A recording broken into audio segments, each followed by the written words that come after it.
Good morning জোরে। তো আজকে না গুড ইভিনিং নয়, সবসময় গুড মর্নিং আমাদের। আজকে আমাদের একটা স্পেশাল ব্যাংকুয়েট ট্রেনিং ছিল হোটেল প্রাইড প্লাজায়। সেখান থেকে আমরা সারাদিনের ট্রেনিং কমপ্লিট করে এখন ফিরছি। এখান থেকে আমরা জেনে নেব যারা ট্রেনিংয়ে উপস্থিত ছিলেন, প্রেজেন্ট ছিলেন, তাদের কি ভিউ আছে, তারা ট্রেনিং থেকে কি নিতে পারলেন। আমরা এক এক করে আমি ভিডিও ক্যামেরা করবো, তুই এবার নাম ধরে ডাক। প্রত্যেকের কাছে যাবো। মিস্টার মনিরুদ্দিন আমাদের এক্সট্রা লিডার। ও ক্যাটারিং এর মতো, মানে ডেকে ডেকে নিয়ে যাচ্ছে, নাকি মাংস দাও নাকি আলু দাও। তুই ভাই বলতে থাক, আমি ক্যামেরাম্যান। হ্যাঁ নন আছে একদম, এই চলবে। হ্যাঁ ক্যাটারিং আলু মাংস চলুন। ঠিক আছে। তো মিস্টার মনিরুদ্দিন সাহেব, আপনি ওবেলা কিছুটা বাকি রয়ে গেছিল, আর ফুল এক্সাইটমেন্টে কি আজকে আপনি আপনার এনথুজিয়াজম শুরু করে দিন বিসমিল্লাহ বলে। Good morning once again. হাততালি বড় করে মনিরুদ্দিন বাবুর জন্য। কেউ হাততালি ছোট লোক করবেন না, বড় লোক করবেন এখানে। লাইটগুলো চলবে না। আমরা ব্যাংকক দাদা থেকে সাইড লাইনগুলো দেখে দিন, দাদা আমাদের সাইড গাড়ি এইগুলো চলবে না? না না না, না, দরকার নেই। দরকার নেই, ওটা দিন তাহলে। যা ছিল তাই। ব্যাংকক থেকে আমরা যাত্রা এইমাত্র শুরু করলাম। হ্যাঁ। ফুল এক্সাইটমেন্ট নিয়ে, নতুন অভিজ্ঞতা মানে এক্সট্রাঅর্ডিনারি অভিজ্ঞতা, বহু অ্যাচিভমেন্ট আমরা এখানে পেয়েছি এবং আমাদের লিডার্সরা ফুল এক্সাইটমেন্ট নিয়ে গিয়ে আগামীকাল থেকেই সেই এক্সাইটমেন্টকে সুউচ্চ চূড়ায় নিয়ে চলে যাবে। আর একটা কথা আমাকে বলতেই হবে, টিএনসি সূত্রপাত হয়েছিল মিস্টার রহমান আমার হচ্ছে স্পন্সর, আমার গ্রেট লিডার, গোল্ডেন লিডার। কিন্তু একজনের নাম আমাকে বলতেই হবে যে আমার ওয়াইফ মানে Mrs Nazia Bibi, she is going to be a 7 star. তো ওনার ইন্ট্রু এবং ওনার সাপোর্ট ছাড়া টিএনসি আমার পক্ষে সাকসেসফুল ছিল না, এবং উনি আমাকে পুরো ফুললি সাপোর্ট দিয়েছে টিএনসির এই জায়গায় আসার জন্য। তো আনফর্চুনেটলি সে আসতে পারেনি, হয়তো নেক্সট ব্যাংকুয়েটে আসবে। ইয়েস, ডেফিনেটলি আসবে। এবং আমার গ্রেট লিডার, আমার অ্যাসোসিয়েটস শরীফুল্লাহ সাহেবের জন্য একটা বিগ ক্লাব হয়ে যাক। শরীফুল্লাহ সাহেব আর আমরা ফরেন অ্যাচিভ করেছিলাম ট্যুর, এবং সেই জায়গাতে আমরা আবার কামব্যাক করেছি। এবং তখনকার টিএনসির এডুকেশন সিস্টেম ছিল আর এখন যে টিএনসির সিস্টেম, যেমন মানুষের কাছে যখন কম্পিউটার ছিল না আর কম্পিউটার এসছে, যে ডিফারেন্স তৈরি হয়েছে। তো এখন রেভারের মাধ্যম দিয়ে মিস্টার আমাদের Palash Dutta, great upline leader of the leaders এবং ডাইরেক্টর, এবং আমাদের সুলগ্না ম্যাডাম গোল্ডেন লিডার, ওনাদের যে সিস্টেম, এই সিস্টেমকে যদি আমরা ফলো আপ করতে পারি আর আপলাইনের গাইডলাইন যদি মেনে চলি, সিস্টেম অনুযায়ী আমরা প্রত্যেকেই টিএনসির সুউচ্চ চূড়ায় চলে যাব। তো thank you, all the best.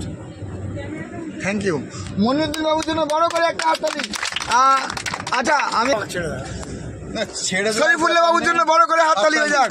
আপনি যা খুশি বলুন, আপনার মন থেকে বলুন। আপনি আমাদের গুরু, আমাদের টিমে থাকলে কি হবে, আপনি আমাদের সবার আপলাইন। আপনি ধর্মীয় গুরু প্লাস আমাদের মানে আমার কাকু হন, আমাদের পাড়ার মাতা আপনি, আমাদের পঞ্চায়েতেরও সদস্য। আপনার ধার্মিক এত বড় পজিশনে রয়েছেন, আপনার মুখ দিয়ে আমরা দুজনের কথা শুনবো। এবং ওনার অনেক টিম রয়েছে এখানে, টিম চাইছে তো শুনতে। সবাই ওনার জন্য বড় করে হাততালি হয়ে যাক। বলেন sir. Good morning everybody. Good morning sir. আজকের যে আমাদের ব্যাংককে যে মিটিংটা হলো, এই মিটিংয়ের দুদিক দিয়ে যেরকম আমাদের ম্যাডাম সুলগ্না ম্যাডাম বললো আর পলাশ স্যার দুজন মিলে বললো। প্রথম কথা বলি যে মা বাবা যেরকম তাদের সন্তানদের মানুষ করার জন্য মা বাবাই বোঝে যে তাদের লাইফে কোথায় কোথায় মানে ভুল ছিল, কোথায় কোথায় ঘাটতি ছিল। তা সন্তান মানুষ করতে গিয়ে তাদের সেই ঘাটতিগুলোকে তাদের আরকে ভুগতে হয় না, সেগুলো মা বাবা পুরা করে। ঠিক এইরকমভাবে আমাদের দুটো অভিভাবক, একজন হচ্ছে অভিভাবিকা, তিনি হচ্ছেন আমাদের সুলগ্না ম্যাডাম, আর একজন হচ্ছে পলাশ স্যার। একদম ওদের জীবনে ওই বড় চূড়াতে পৌঁছাতে গিয়ে হয়তো মনে হয় ওরা আমাদেরকে সন্তান রূপে দেখে, আর ওরা দুজন আমাদের মা বাবা তুল্য হিসেবে আমাদের লাইফের একজন সিকিউর হিসেবে এসেছে। ওরা এত বড় একটা জায়গায় পৌঁছে যাওয়ার পরেও আমার নিজের চিন্তা ভাবনা আছে যে ওরা ওদের জীবনে যে বড় চূড়ায় পৌঁছাতে গিয়ে যেখানে যেখানে ওদের রুকে যেতে হয়েছে, বিপদে পড়তে হয়েছে, সেইগুলো যাতে আমাদের বিপদে পড়তে না হয়, সেই জন্য এই দুই অভিভাবককে আমরা যেভাবে পেয়েছি আমাদের লাইফে এই দুই অভিভাবক আমাদের অত্যন্ত লাইফের একটা আলো এবং চূড়ায় পৌঁছাবার জন্য এরকম ধরনের আমরা কখনোর জন্য কোনো লিডারকে পাইনি। বাহ। বা আমাদের এই বয়সে এখন অনেক লিডারকে দেখেছি যারা আমাদের অঙ্গভঙ্গিভাবে পুরো আমাদের প্রত্যেকটা মিনিটে প্রত্যেকটা সময় তারা আমাদের সাথে জড়িত। এটা একটা দিক গেছে। তা সুলগ্না ম্যাডাম যখন আমাদের বোঝাচ্ছিলেন যে ভীষণটা কি, সেটা হচ্ছে যে মানুষ যখন স্বপ্ন দেখে, শুধু স্বপ্ন দেখলে সেটা ক্যাজুয়াল নিলে হবে না, সেই স্বপ্নকে বাস্তবায়িত করার জন্য স্বপ্নের মধ্যে ডুবতে হবে এবং সেটা যেন সত্যি আমি দেখছি তার উপরে নিজেকে পাগল করতে হবে। যদি আমরা এই স্বপ্নকে সত্যি করার জন্য পাগল হয়ে যাই তাহলে আমাদের সহজভাবে টিএনসির চূড়ায় পৌঁছানো যাবে। আর আমাদের পলাশ স্যার যেটা বললেন যে মানুষ পারে না কি এমন, মানুষ সবই পারে যদি তার চেষ্টা থাকে। একদম।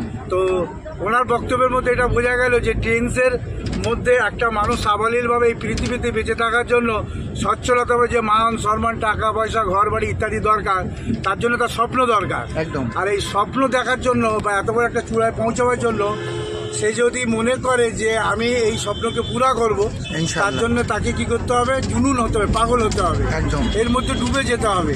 তাহলে এটা সব ব্যাপারই সবসময় জন্য সম্ভব হবে। একদম। সেই জন্য আমি Wonderful। বা আমার ডাউনে যে আমরা স্বপ্নকে যদি ঠিকভাবে বাস্তবায়িত করি তাহলে এইটা নিয়ে আমাদেরকে ডুবতে হবে। এর মধ্যে যদি আমরা ডুবে যাই আমাদের আপনিভাবে আমাদের স্বপ্ন পূরণ হবে। একদম। এই দুটো ব্যাংকক ট্রিপ থেকে আমরা আজকে জানতে পেরেছি ও শিখতে পেরেছি।